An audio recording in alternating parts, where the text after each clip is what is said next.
नमस्कार दोस्तों, आज मैं आपको जो कहानी सुनाने जा रही हूँ वह मौत के खेल की है।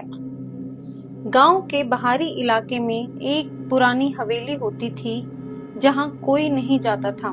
कहते हैं कि वहां रात को हंसी और चीखें एक साथ सुनाई देती थी। एक दिन 5 दोस्त राहुल, समीर, निधि, पूजा और अर्जुन ने ये शर्त लगाई कि उस हवेली में ओइजा बोर्ड खेलेंगे। शाम होते ही वे टॉर्च और बोर्ड लेकर हवेली पहुंचे। चारों ओर घना अंधेरा और एक अजीब सी ठंड फैली हुई थी। जैसे ही उन्होंने बोर्ड पर हाथ रखा और सवाल पूछना शुरू किया, कमरे की बत्ती झपकने लगी। एक ठंडी हवा का झोंका आया।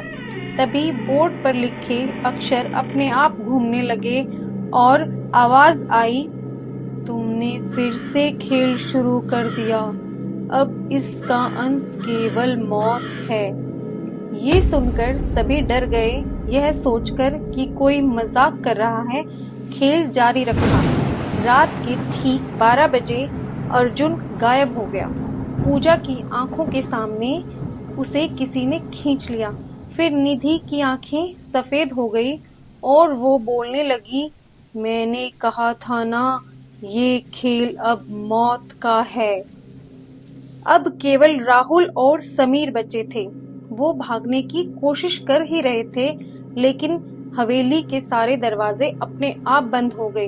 आखिरी बार उनकी चीखें हवेली के अंदर गूंजती रही। अगले दिन पुलिस को हवेली में केवल ओइजा बोर्ड और जमीन पर खून के धब्बे मिले। 5 दोस्तों का अब तक कोई सुराग नहीं मिला। 5 दोस्तों ने ओइजा बोर्ड खेला और एक एक करके सारे गायब हो गए। केवल बचा था तो खून के धब्बे और एक चुप्पी जो हवेली में ही गूंजकर रह गई। इंस्पेक्टर आरव को यह केस सौंपा गया। वह अंधविश्वासों पर विश्वास नहीं करता था, लेकिन जैसे ही वह हवेली पहुंचा, उसे एक अजीब सी सिरहन महसूस हुई। दीवारों पर पुराने समय की चित्रकारी थी, जिनमें एक खेल, मौत का खेल दर्शाया गया था। ओइजा बोर्ड अब भी वही था और उस पर लिखा था, तुम जो ढूंढ रहे हो वह खेल अब तुझसे भी खेलेगा। रात के समय हवेली में कैमरे लगाए गए, लेकिन फुटेज में कुछ ऐसा रिकॉर्ड नहीं हुआ जिसने सबको हिलाकर रख दिया।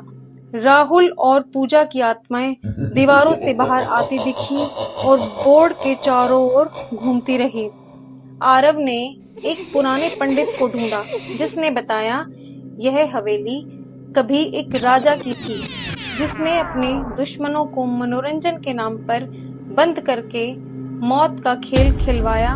उनकी आत्माएं आज भी इसी खेल में फंसी हुई हैं।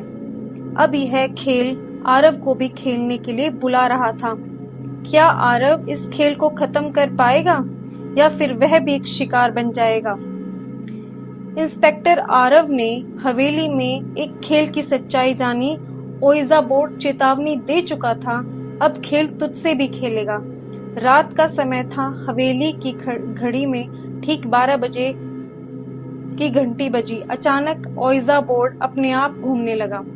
चारों तरफ लाल धुंध फैल गई और इंस्पेक्टर आरव खुद को एक अजीब सी जगह पर खड़ा पाया, जैसे किसी पुराने अखाड़े में।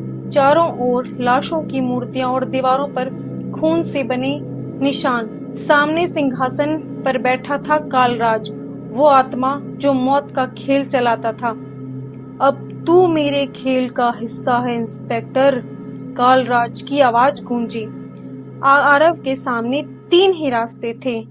भूतों से जूझना, उन 5 दोस्तों की आत्माएं जिनकी मुक्ति अधूरी थी, पुरानी दीवार पे लिखे हुए शब्द पढ़ना जिससे कालराज को बांधा जा सकता था, और खुद का बलिदान देना जिससे खेल की चेन टूट सकती थी। आरव ने दिल को मजबूत किया और दूसरा रास्ता चुना। उसने दीवारों पर बने शिलालेख पढ़े।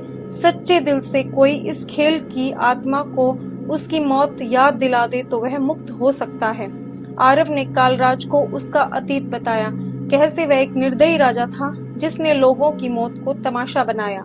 ये सब सुनकर आत्माएं तड़पने लगी। हवेली की दीवारें थर थर कांपने लगी। कालराज चिल्लाया, नहीं, मुझे वो सब याद मत दिलाओ। पर बहुत देर हो चुकी थी। हवेली जलने लगी।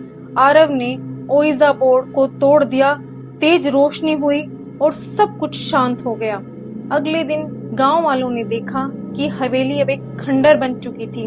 वहां अब कोई आत्मा नहीं थी। सभी आत्माएं मुक्त हो चुकी थी। ओइजा बोर्ड की राख पर सिर्फ एक ही शब्द लिखा था, धन्यवाद। अब ये एक अंत था या नई शुरुआत। आज की कहानी यही समाप्त होती है। अगर आपको मेरी कहानी पसंद आई हो तो मेरे चैनल को लाइक सब्सक्राइब करें। धन्यवाद।